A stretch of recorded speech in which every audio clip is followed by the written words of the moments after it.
Hi, Greg with A&A Masonry. Just signed up my newest customer. This is going to be a remodel, renovation on the entire front, actually around the surrounding, all the masonry work.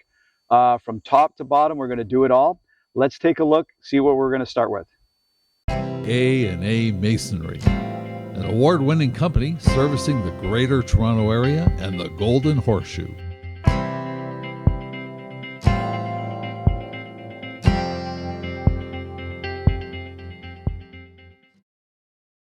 This is a big part of this transformation, this renovation on the exterior of the house. You can see behind me, as I mentioned, built probably in the early 70s in that decade.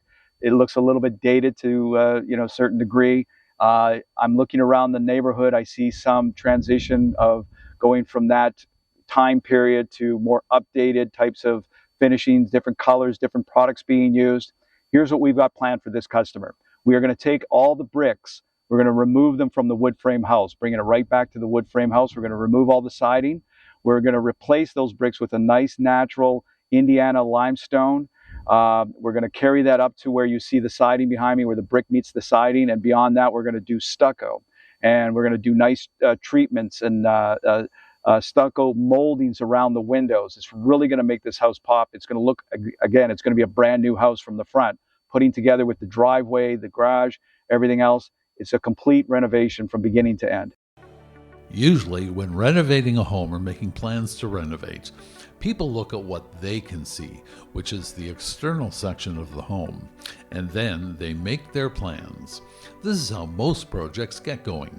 However, it can be very common when starting to dismantle exterior components of the home that interior structural inferiorities can come to light. This can start to change the whole course of the project. That's why it's always important to be aware of this fact. The contractor may have to totally change the approach of the project. Add-ons may be required, but regardless, taking unseen structural problems into account and adjusting to them is necessary to properly safeguard your home. Neglecting them or taking shortcuts for cost-cutting measures can have disastrous consequences and should never be done. All right, here we are on day one. We brought the crew out. We were getting ready to take all the brickwork off, and we discovered there was a little bit of an issue that we had to deal with. We got up to the top. We realized there wasn't proper support on this house behind the second layer, or the double masonry wall as we call it. So we had to compromise and switch it up a little bit. We're going to transition from a full build ledger stone, Indiana limestone, as we talked about originally. We're going to chisel and clean this mortar off the brickwork, and then we're going to apply Indiana limestone veneer. That way we don't have to compromise the structural integrity of this building, which is a little bit subpar when it was built. So if we take that first layer of brick, it could be a problem. We don't want to expose the homeowners to this, so we're going to do a proper build this way. We're still going to make it look beautiful. It's going to be a proper fix. We're just adjusting to what was unforeseen. It's going to look great when we're done. We're getting the crew. I can see them pulling up. We're going to get started on this, and then the next phase is going to be the stucco work behind it. As Greg mentioned previously, the style and design of the brickwork was dated. You can see here the style of the mortar protruding from between the brick to look like a squished style. This is called weeping mortar joint style. This became popular in the mid-20th century and maintained some degree of popularity up to the early 1970s. As the homeowners are upgrading and modernizing the aesthetic view of the home, they're also getting rid of this dated look as well. The first step is to chip off the excess mortar protruding from the bricks. This is important to create a much smoother surface with which to attach other surface systems to the home to ensure they adhere properly and last for decades to come. You can see here that chipping and chiseling the excess mortar from the bricks takes the time that it takes and is not necessarily a fast process. But proper time does need to be put into this to make sure that the exterior walls of the home are fully prepped and set up for a successful job. The crew also need to dismantle the siding off the top section of the home.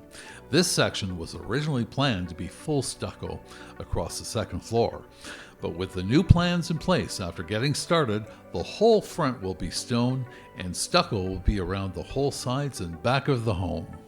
Okay, here's the first challenge that we came across. When we started to pull the siding off on the second floor, on the original construction on your right, you'll see that there's a styrofoam on there. It's inferior when we want to put some sort of material on there that has any kind of weight. It's going to want to pull itself off and become a problem.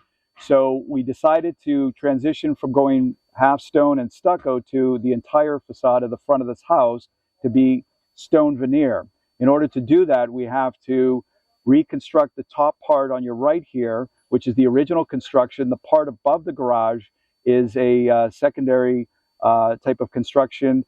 It has better products, more structure, so it's easier to bring it up to date into code. So we're going to take the styrofoam off, we're going to put some plywood onto there, we're going to put a proper vapor barrier like a Tyvek or something like that, and get it all set and secure so that when we start putting the weight of the veneer stone on, it's going to hold and it's going to maintain its integrity for decades and decades to come.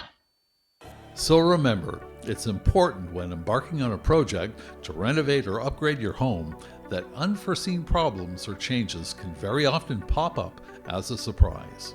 It's key to work with a top-grade contractor that has the ability to quickly adjust to the situation and put in all the required measures to keep your home structurally safe and secure.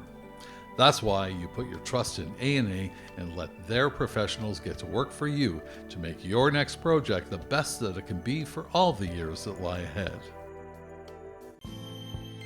To schedule your next project, contact A&A Masonry today.